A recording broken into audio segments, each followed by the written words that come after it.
Λόγο έχει ο έφηβος βουλευτής κ. Αναστάσιος Πρόγειος Δούκας του νόμου Αττικής, εισηγητής της δεύτερης ομάδας διαβούλευσης με θέμα προσφυγική κρίση. Τον καλώ να έρθει στο βήμα.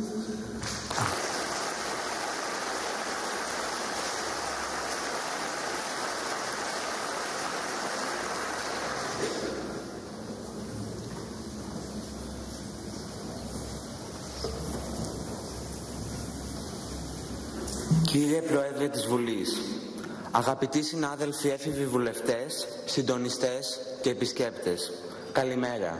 Ονομάζομαι Αναστάσιος Πρόγειος Δούκας και είμαι από το νομό Αττικής και εκπροσωπώ πιο συγκεκριμένα το Campion School και την δεύτερη ομάδα διαβούλευσης της προσφυγικής κρίσεως. Μοχάμεντ, Αχμέτ, Άννας, Μαχμούτ και άλλα. Ονόματα συνόδευτων ανηλίκων που έπεσαν θύματα κακοποίησης, σεξουαλικής παρενόχλησης ή δεν έχουν βρεθεί ακόμα. Ο Άλλα στάλθηκε από τους γονείς του με την ελπίδα πως θα φτάσει στην Αγγλία έτσι ώστε να μπορέσει να στείλει χρήματα για να σώσει την ετοιμοθάνατη αδελφή του. Ο Μαχμούτ είπε στα μέσα πως αν γνώριζε τις άδικες, βίαιες και απελπιστικές συνθήκες δεν θα ερχόταν ποτέ, ενώ μας αναφέρει πως αρκετοί φίλοι του έχουν γυρίσει πίσω γιατί προτιμούν να πεθάνουν στην πατρίδα τους παρά σε έναν ξένο τόπο. Για την εξοικονόμηση του χρόνου και την διευκόλυνση της διαδικασίας, κατηγοροποιήσαμε τις προτάσεις στις εξής υποενότητες: κατανομή, προστασία και ένταξη των προσφύγων. Στην κατανομή λοιπόν προτείναμε τα εξής: την κατανομή των προσφύγων σε χώρες ανάλογα τα οικονομικά, την οικονομική, την γεωπολιτική και πληθυσμιακή κατάσταση της συγκεκριμένης χώρας ή την οικονομική ενίσχυση χωρών που δέχονται πρόσφυγες. Επίσης, προτείνουμε την κατανομή προσφύγων σε διάφορα μέρη της χώρας, έτσι ώστε να μπορέσουμε να αποφύγουμε την γετοποίηση και την περιθωριοποίηση των προσφύγων. Στην δεύτερη ενότητα λοιπόν της προστασίας ψηφίστηκαν από την Ολομέλεια της Βουλής των Εφήβων οι εξής προτάσεις: να πραγματοποιείται συστηματική καταγραφή των προσφύγων και να οργανωθεί το σύστημα υποβολής αλλά και χορήγησης ασύλου με απότερο σκοπό την επανένωση οικογενειών. Όσον αφορά στη στέγαση, προτείνουμε να διαμορφωθούν ασφαλείς χώροι και ξενώνες για την προσωρινή υποδοχή προσφυγόπουλων με κατάλληλες συνθήκες διαβίωσης, τονίζοντας την ειδική φροντίδα για την κάλυψη των αναγκών των παιδιών. Επίσης, αυτό που προτείνουμε είναι να αξιοποιηθεί η δημόσια περιουσία και τα ασφαλή εγκατελειμμένα κτίρια, καθώς και να ενθαρρυνθεί η διαπραγμάτευση με χώρες της Ευρωπαϊκής Ένωσης και διεθνείς οργανισμούς για επιχορηγήσεις με στόχο την ανέγερση κυμάτων ή την αναβάθμιση των ήδη υπαρχόντων. Απαραίτητη προϋπόθεση, βέβαια, είναι η παρακολούθηση και ο έλεγχος αυτών των χώρων, αλλά και των εργασιακών χώρων των παιδιών προσφύγων, έτσι ώστε να διαβεβαιωθούμε για τη διασφάλιση των δικαιωμάτων των προσφυγόπουλων. Επιπρόσθετος, προτείνουμε να ενισχυθεί ο θεσμός της ανάδοχης οικογένειας, που είναι πολύ σημαντικός. Κατά κύριο λόγο όμως επικεντρωθήκαμε στην ένταξη των προσφύγων αλλά και των προσφυγόπουλων στην ελληνική κοινωνία αλλά και στο ελληνικό εκπαιδευτικό σύστημα. Και προτείνουμε τα εξής: να αναλυφθούν δράσεις ενημέρωσης όπως τηλεοπτικά σποτ σχετικά με τις ιστορίες και το υπόβαθρο των προσφύγων, αλλά και την ενημέρωση για τα προσφυγικά ρεύματα τόσο της Ελλάδας όσο και τα παγκόσμια μέσω της ιστορίας, με στόχο την ευαισθητοποίηση και την πρόληψη φαινομένων όπως ο ρατσισμός και η ξενοφοβία. Επίσης, θέλουμε να ενημερώνονται οι πρόσφυγες για τυχόν προβλήματα και αντιξότητες που μπορεί να αντιμετωπίσουν σε αυτό το δύσκολο ταξίδι.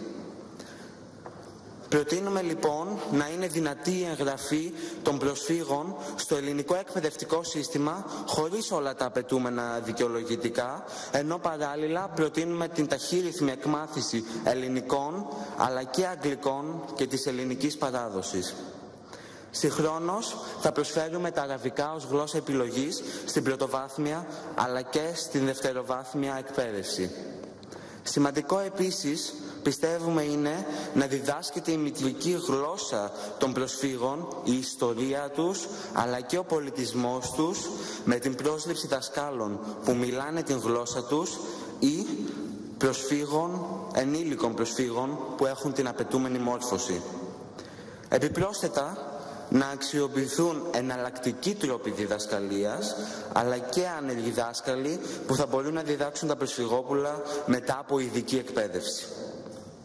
Επιπλέον, να στελεχωθούν τα σχολεία με ειδικό προσωπικό, όπως ψυχολόγοι και μεταφραστές, με στόχο την ομαλή ένταξη των προσφύγων. Προτείνουμε επίσης την ευαισθητοποίηση και κινητοποίηση της εκπαιδευτικής κοινότητας, δηλαδή τους συλλόγους των κηδεμόνων, τους καθηγητές, αλλά και των μαθητών, έτσι ώστε να προβούν σε δράσεις αλληλεγγύης, αλλά και προσφοράς προς τους πρόσφυγες, κάτι που πιστεύουμε ότι είναι πάρα πολύ σημαντικό. Τέλος, προτείνουμε η πολιτεία να φροντίζει για θέματα όπως η στέγαση, η σύντηση, η εκπαίδευση, ο εμβολιασμός και για την ιατρική περίθαλψη παιδιών προσφύγων με μείωση φόρου για εμβόλια και φάρμακα μέσω χρηματοδότησης της Ευρωπαϊκής Ένωσης. Υποστηρίζουμε λοιπόν και τη δημιουργία θρησκευτικών χώρων αλλά και επιδομάτων, έτσι ώστε να μπορούν να δίνονται σε όσοι επιθυμούν να θάψουν μέλος της οικογένειάς τους σε ελληνική γη.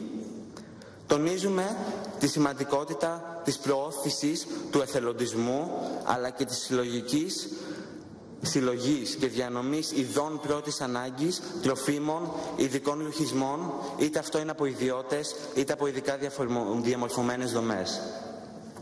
Έχοντας συζητήσει με την ομάδα μου, θέλουμε να σας αφήσουμε με ένα τελικό μήνυμα. Μερικές φορές πιστεύουμε πως δεν μπορούμε να αλλάξουμε τον κόσμο.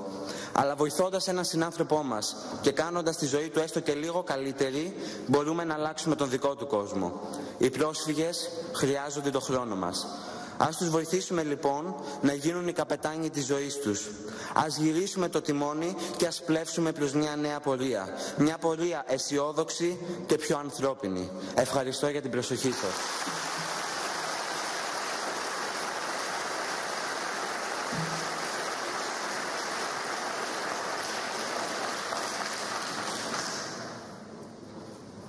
Ευχαριστώ πολύ.